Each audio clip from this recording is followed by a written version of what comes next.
Hello students, आज हम राजपद पर कौटिल्य के विचारों का अध्ययन करेंगे, जिसमें हम ये देखेंगे कि कौटिल्य के अनुसार जो राजा में कौन कौन से गुण होने चाहिए, उसकी दिनचर्या क्या है, उसके कर्तव्य क्या है, उस पर किस प्रकार का नियंत्रण होना चाहिए। तो सबसे पहले बात आती है कि राजा के बारे में उसका क्या विचार है।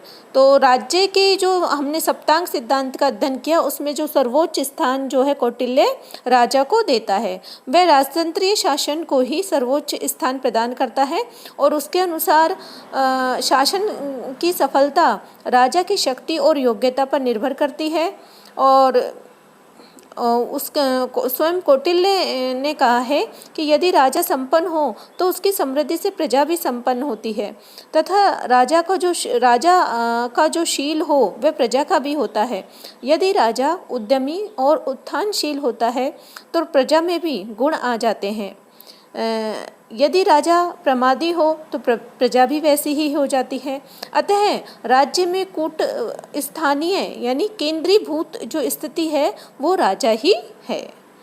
तो इस प्रकार हम देखते हैं कि जब सब कुछ जो है शासन व्यवस्था का संचालन राजा पर ही निर्भर है, तो उसमें कौन कौन से ऐसे गुण होने चाहिए जिससे कि शासन व्यवस्था और नागरिकों के लिए वह उपयोगी हो सके। तो इसमें हम कौटिल्य का कहना है कि राजा ऐसा एक आदर्श व्यक्ति होना चाहिए। और राजा कौटिल्य ने राजा की जो कल्पना है वह ऐसे व्यक्ति में की है कि वह राज ऋषि यानी मानता है, किंग ऑफ फिलोसफर, यानी जो प्लेटो के दार्शनिक शासक से किसी भी प्रकार से कम नहीं है। कौटिल्य के अनुसार राजा में कुछ गुणों का होना आवश्यक है, जो इस प्रकार है।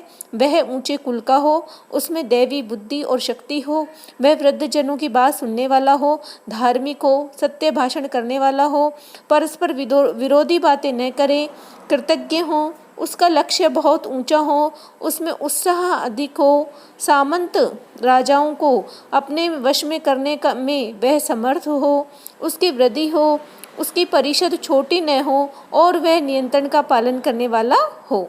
इनके अतिरिक्त कौटिल्य ने राजा में और भी अन्य गुण बताए हैं। उसके अनुसार राजा की बुद्धि बहुत तीक्ष्ण होनी चाहिए, स्मरण शक्ति, बुद्धि और बल की उसमें अतिशयता होनी चाहिए।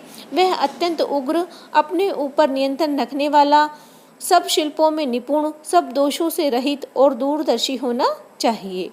काम, क्रोध, लोभ, मोह और चपलता आदि का उस पर पूर्ण नियंत्रण होना चाहिए। कौटिल्य इस तथ्य से परिचित है कि इन सब गुणों से युक्त व्यक्ति सरलता से नहीं मिल सकता।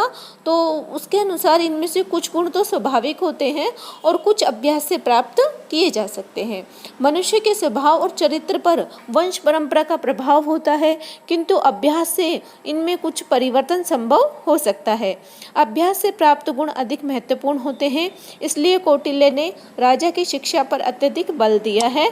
और उसके अनुसार भली भांति शिक्षा प्राप्त राजा समस्त प्रजाजनों के हित में लगा हुआ तथा प्रजा के रक्षण में तत्पर रहता हुआ चिरकाल तक निष्कलंक पृथ्वी का उपभोग करता है। इसके विपरीत जिस प्रकार घुन लगी हुई लकड़ी शीघ्र ही नष्ट हो जाती है, उसी प्रकार जिस राजकुल के राजकुमार शिक्षित नहीं होते, वह राजकुल बिना किसी युद्ध के ही नष्ट हो जाता है। तो इस प्रकार जो है कौटिल्य के विचार प्लेटो के समान ही है कि प्लेटो ने भी जो है आदर्श राज्य में जो राजा की जो शिक्षा दीक्षा उसकी जो प्रशिक्षण पर बहुत अधिक बल दिया है, उसी तरह कौटिल्य का भी यह मानना है कि जो राजा हो वो भली भांति शिक्षित हो, अच्छे प्रशिक्षण प्राप्त हो, उसमें किसी भी प्रकार की जो है कमी नहीं हो। अब हम ये देखते हैं कि राजा की दिनचर्या किस प्रकार की होनी चाहिए, है ना। तो इसमें है राजा अपने न्यायोचित कर्तव्यों का पालन करे। इस दृष्टि से कौटिल्य ने राजा की दिनचर्या भी निर्धारित की है। रात और दिन में उसके सारे समय का पूरे कार्यक्रम कौटिल्य ने दिया है और इसमें इस बात का पूरा ध्यान रखा है कि उसका एक एक क्षण जन कार्य में लगा हो। भोग विलास, नाच रंग आदि के लिए भी उसमें कोई समय नहीं दिया गया है और रात्रि में विश्राम के लिए केवल 4 घंटे की ही व्यवस्था की है। कौटिल्य राजा के दिन रात के कार्यक्रम को 24 घंटे को 16 घड़ियों में बांटता है और रात्रि की पृथक दिनचर्या निर्धारित करता है और इनमें से प्रत्येक घड़ी 1.25 घंटे की है। तो इस प्रकार हम देखते हैं कि जो पहले है दिनचर्या, दिन की प्रथम घड़ी में उसके क्या क्या काम है ना। तो पहली है प्रजा की रक्षा व्यवस्था की देखरेख तथा हिसाब किताब करना। दिन की दूसरी घड़ी में ग्राम व नगरवासियों का प्रशासन। तीसरी घड़ी में स्नान, भोजन, स्वाध्याय। चौथी घड़ी में वित्त विभाग का निरीक्षण तथा कैश चेकिंग, नियुक्तियां व स्थानांतरण। पाँचवीं घड़ी में मंत्रियों तथा गुप्तचरों से मंत्रणा। छठी घड़ी में मनोरंजन। सातवीं घड़ी में घोड़े, अस्त्र शस्त्रों का निरीक्षण, घोड़े, हाथी और अस्त्र शस्त्रों का निरीक्षण। और आठवीं घड़ी में सेनापति से मंत्रणा करना। तो ये दिन की 8 घड़ियां हैं। उसके बाद रात्रि की जो घड़ी प्रारंभ होती है उसमें रात्रि की प्रथम घड़ी में गुप्तचरों द्वारा दिन भर एकत्रित रिपोर्ट पर विचार विमर्श करना। दूसरी घड़ी में स्नान, भोजन और स्वाध्याय। तीसरी घड़ी में गायन और वादन। चौथी, पाँचवीं घड़ी में निद्रा। छठी घड़ी में दिन के कार्यक्रम पर विचार। सातवीं घड़ी में गुप्तचरों से परामर्श। आठवीं घड़ी में आचार्य, पुरोहित इत्यादि से भेंट करना। प्रातः कौटिल्य ने कहा है कि राजा को अपनी दिनचर्या जो है वह प्रातः बछड़े सहित गाय की परिक्रमा करके अपनी उसे प्रारंभ करनी चाहिए। तो इस प्रकार राजा का जीवन एक तपस्वी के समान उसने माना है और उसके अनुसार जो कि राजपद जो है वो एक कांटों के मुकुट के समान है जो सेवा भाव से ही ग्रहण किया जा सकता है। तो इस प्रकार हम देखते हैं कि किस प्रकार कौटिल्य ने समुचित गुणों का राजा में होना आवश्यक माना है और उन गुणों के होते हुए भी उसने उसकी दिनचर्या पर भी इतना कठोर नियंत्रण बताया है जिससे कि उसमें भोग विलास और नाच रंग आदि के लिए किसी भी प्रकार का कोई मतलब समय नहीं रहे, वो पूरी तरह जन कल्याणकारी के प्रति प्रतिबद्ध रहे। अब हम देखते हैं कि राजा के कौन कौन से कर्तव्य कौटिल्य के अनुसार होने चाहिए। कौटिल्य ने लिखा है कि प्रजा के सुख में ही राजा का सुख है, प्रजा के हित में ही राजा का हित है। राजा के लिए प्रजा के सुख से भिन्न अपना कोई सुख नहीं है, प्रजा के सुख में ही उसका सुख है ना। उसके अनुसार राजा और प्रजा में पिता और पुत्र का संबंध होना चाहिए। जैसे पिता पुत्र का ध्यान रखता है वैसे ही राजा के द्वारा प्रजा का ध्यान रखना चाहिए। इस सामान्य धारणा के प्रतिपादन के साथ साथ कौटिल्य राजा के कर्तव्यों का विशद विवेचन करता है। उसके अनुसार राजा के प्रमुख कर्तव्य इस प्रकार हैं, जिनमें पहला है वर्णाश्रम धर्म को बनाए रखना। राजा का मुख्य कर्तव्य वर्णाश्रम धर्म को बनाए रखना और सभी प्राणियों को अपने धर्म से विचलित नहीं होने देना है, क्योंकि जिस राजा की प्रजा आर्य मर्यादा के आधार पर व्यवस्थित रहती है, जो वर्ण और आश्रम के नियमों का पालन करती है और जो त्रयी यानी 3 वेद द्वारा निहित विधान से रक्षित रहती है, वह प्रजा सदैव प्रसन्न रहती है और उसका कभी नाश नहीं होता।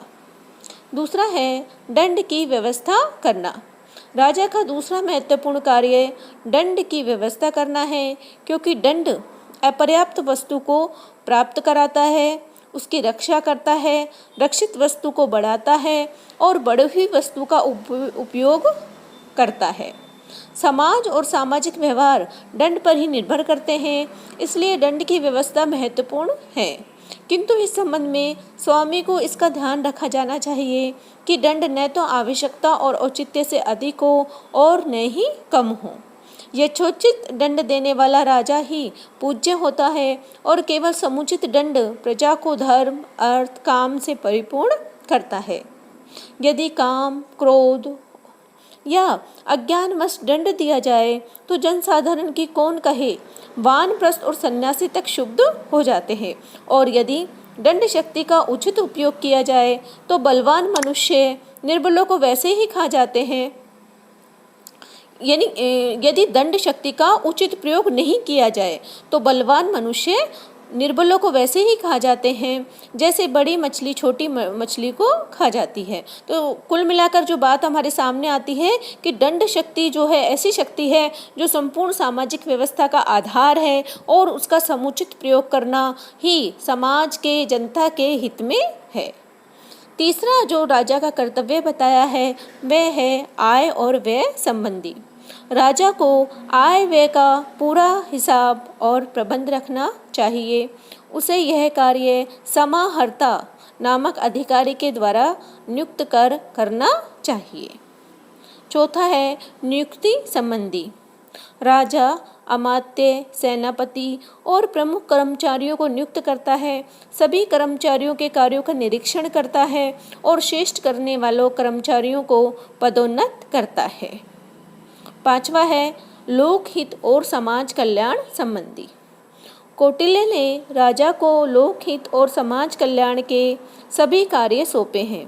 इनके अंतर्गत राजा दान भी देता है, अनाथ, वृद्ध तथा असहाय लोगों के पालन पोषण की व्यवस्था भी करता है, असहाय गर्भवती स्त्रियों की उचित व्यवस्था करता है और उनके बच्चों का भरण पोषण भी करता है।